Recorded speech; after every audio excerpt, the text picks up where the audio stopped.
السلام عليكم ورحمة الله وبركاته. متابعين قناة تربية الطيور مع الحواوشي على اليوتيوب، أهلا وسهلا بيكم. طبعا احنا النهارده بفضل الله عمر 8 أيام. طبعا احنا كنا عاملين فيديوهات قبل كده شورتس خلال الدورة التحصينات اللي احنا بنحطها كل يوم. احنا امبارح الحمد لله حققنا نيوكاسل وانفلونزا وقطرنا اي بي.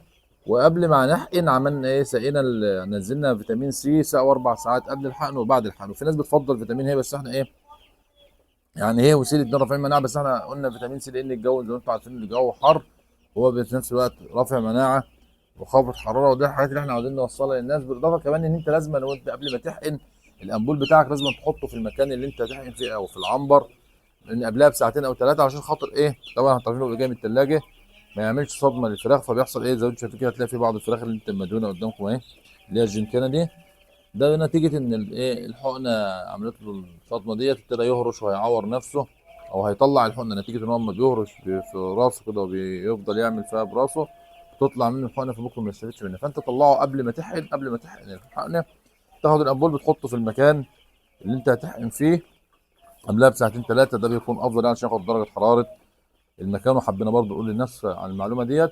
طبعا احنا بفضل الله بقى عمره 8 ايام دلوقتي في الجو الحر ده الافضل احنا وسعنا، يعني احنا قلنا نحقن وبعد كده ايه وسعنا زي ما انتم شايفين كده عشان خاطر المكان وعشان خاطر الرطوبه ما يبقاش في اي مشاكل موجوده بالنسبه للفراخ، يعني ان الدنيا كانت ايه كانت زحمه في الجزء ده حتى تحس ان الجزء ده لون والجزء ده لون تاني. يعني ان شاء الله دي جديده زي ما انتم شايفين كده، انما ديت اللي كنا ايه محضرين عليها. فكل ما هتوسع بقى الفراخ في الحر ده عشان خاطر انتوا عارفين بقى درجات الحراره العاليه ديت هتأثر عليهم، فده كله بيساعد ان الفراخ بفضل الله تكون ايه افضل، والفرخ يكون يعني ايه مستريح كده وشغال معاك. فاحنا حبينا نقول للناس بس على معلومه ان الامبول لازم يطلع قبلها ب4 ساعات او اربعه من ساعتين ل3 ساعات عشان ياخد درجه حراره المكان عشان ما يعملش صدمه للكتاكيت. بالاضافه كمان ان انت لازم تحط فيتامين سي او فيتامين اي رافع مناعه يعني قبل الحقن ب4 ساعات او باربعه او 4 قبل و4 بعد.